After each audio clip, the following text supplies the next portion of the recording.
Y vemos ahora el deber principal de este gobierno en transición es llamar a elecciones, es también convocar a notables que sean parte del nuevo Tribunal Supremo Electoral. Quiero profundizar este tema y qué pasa con el llamado a elecciones con el doctor Luis Vázquez Villamor, abogado. Gracias por acompañarnos, doctor. Buenos días. Buenos días. Primero un agradecimiento por la invitación y la oportunidad de intentar explicar un poco la fenomenología jurídica y constitucional que hay detrás de todo esto, porque ha sido objeto de una serie de debates.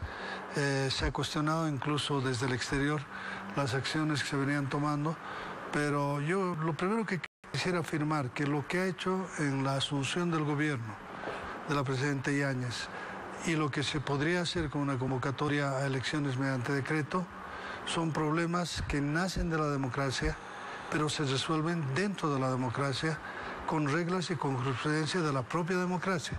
O sea, un problema democrático se resuelve con más democracia. ¿Cómo se lo hace en esta situación cuando está todo tan difícil? El país, hablamos de dividido, son sectores afines al MAS, y está otro sector también que pidió que él renunciara a su cargo. En este caso, ¿cuál es la gestión que se debe hacer? Porque hasta ahora no se puede convocar ni a los notables y tampoco a elecciones por la tensa situación que se vive en el día a día.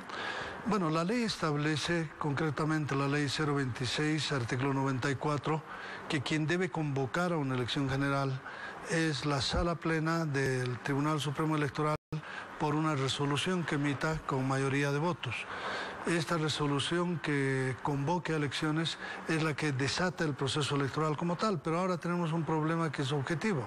O sea, la mayor parte de los miembros del Tribunal Supremo Electoral están detenidos, presos, o los otros han fugado del país, están fuera del país y no responden. Entonces produce algo que se llama en derecho una vacancia jurídica. Hay una vacancia, el puesto ha sido abandonado y de esta manera quienes deberían convocar esto no lo están. Para esto, el derecho constitucional y la Constitución Política del Estado han establecido que en momentos de crisis como las que estamos viviendo, el gobierno puede asumir funciones transitorias con el objeto de asegurar la continuidad del servicio. Hay un principio de derecho constitucional y de derecho administrativo que dice que el fundamento esencial de un Estado es la continuidad y la unidad del servicio como garantía de que no se produzca un vacío de poder. Bueno, en este caso está este gobierno en transición que necesita con urgencia llamar a elecciones para Exacto. Continuar con lo que le está diciendo. Alguien tiene que llamar a elecciones y entonces las dos instancias que están legitimadas constitucionalmente, digamos en reemplazo transitoriamente, porque no existe Tribunal Supremo Electoral, son o el gobierno, el presidente, como o la presidenta en este caso, perdón, como la expresión máxima del ejercicio de un poder democrático dentro de un Estado, o el Congreso de la República como manifestación de la soberanía popular. Una figura que todavía no se da, que se reúna en la Asamblea por la división que también existe. En este caso, ¿el decreto sería la opción más práctica e inmediata que podría tomar este gobierno en transición?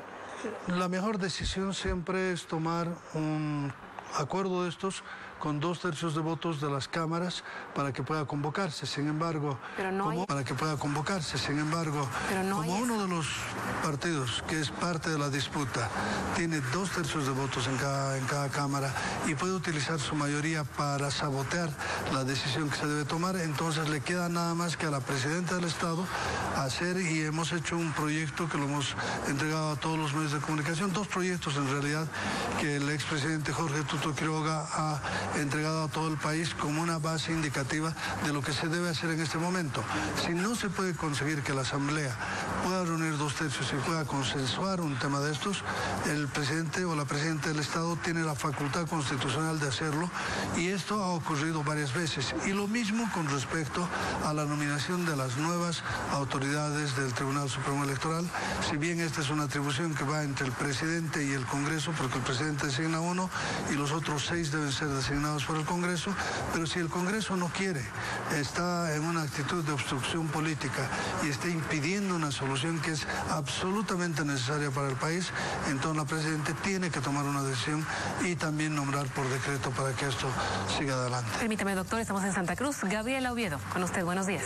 Buenos días, Natalia. Saludamos también a nuestro invitado, señor Luis Vázquez Villamor, precisamente la línea de lo que usted manifestaba. Entiendo que la única dificultad no es solamente la convocatoria por decreto a elecciones, sino la designación de los vocales tanto nacionales como departamentales, la instalación de los nuevos tribunales departamentales departamentales que en su momento fueron quemados, y también los plazos. ¿Alcanzarán los tiempos para tener un gobierno de transición el 22 de enero? Es decir, estamos a solamente 2 meses y la convocatoria, entiendo, debe tener 90 días de plazo. Bueno, primero lo que está ocurriendo es que cuando hay momentos de crisis, cuando se produce un vacío de poder, el derecho constitucional ha señalado el vacío de poder como el cáncer terminal de la democracia. Es el riesgo mayor que puede sufrir un Estado. Lo hemos vivido unos días, todos los que hemos vivido el horror y el terror de la noche, cuando querían asaltar casas, quemar casas. Hemos entendido qué puede pasar en una sociedad que no tenga un mando democrático consolidado que pueda ordenar el Estado. Primer elemento eso.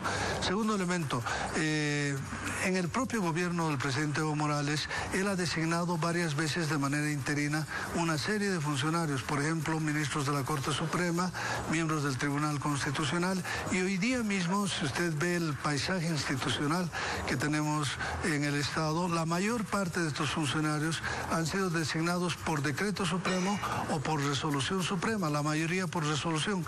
Hay más de 60 resoluciones supremas que se han dictado en estos últimos años, nombrando interinamente funcionarios que correspondían a la Asamblea Legislativa, pero como la Asamblea Legislativa no ha ejercido la función, ha abdicado o no ha tenido el tiempo de hacerla, el presidente del Estado, que tiene que asegurar la unidad y la continuidad del servicio público, ha designado a esta gente, y esta gente sigue incluso hoy en día que hay un otro gobierno, siguen funcionarios que han sido designados con carácter interino. Por lo tanto, hay suficiente antecedente constitucional y hay demasiada jurisprudencia del Tribunal Constitucional que ampara estas decisiones, porque lo fundamental es asegurar la continuidad del servicio.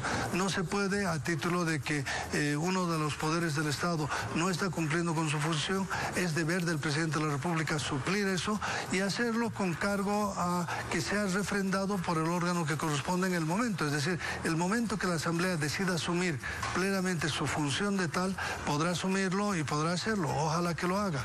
Pero si no lo hace, el presidente puede tomar esa función y podemos garantizar de que Bolivia en pocos días entre en una elección general. Sobre la última parte de su pregunta, los tiempos para una elección. Tenemos un tiempo constitucional que son 90 días.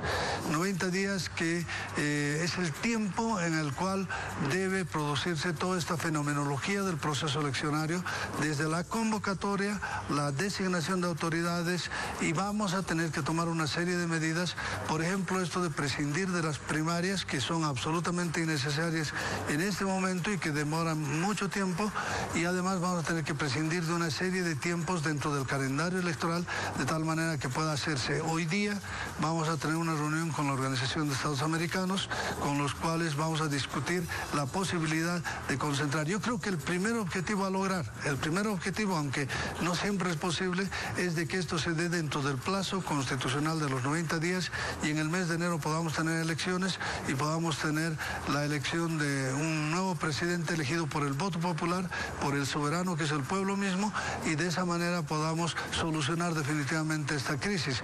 Es posible, es muy difícil, sin embargo hay que también estar preparados en el caso de que se necesite un tiempo más, y hay que preparar las medidas legislativas y constitucionales para que eso opere. Eso quería preguntarle, y cortito, por favor, si me lo puede responder, ¿cuáles son las sugerencias, las directrices que están dando los mediadores en esta situación? Por ejemplo, la OEA, la ONU, las Naciones Unidas, y la Unión Europea en este caso. ¿Ellos qué dicen a propósito de los tiempos, de la situación? ¿Estamos cerca o lejos de lo que pasó recientemente en el Perú, donde tampoco el Parlamento estaba trabajando a la par del gobierno y tuvo que ser cerrado por un decreto presidencial?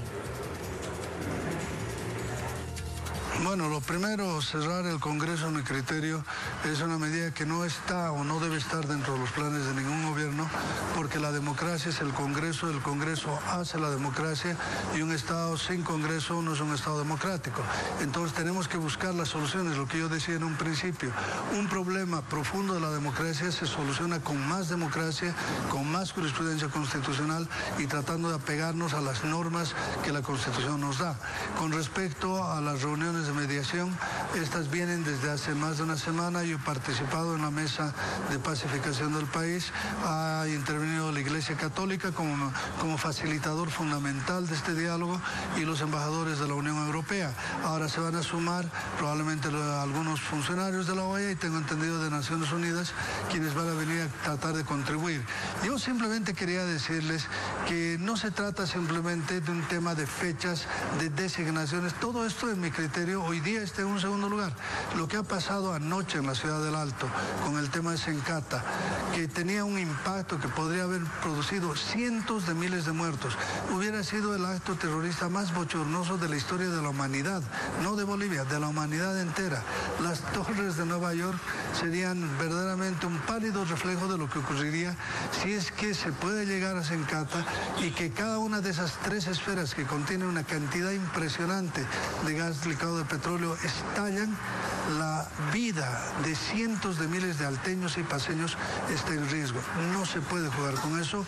Hoy día creo que el imperativo fundamental de este tema es la vida de la gente y esto es lo único que nos puede permitir llevar adelante. Por lo tanto, yo digo, estos acuerdos ya no son sobre todos estos temas, son básicamente en defensa de la vida y en defensa del país como unidad política, social para seguir adelante.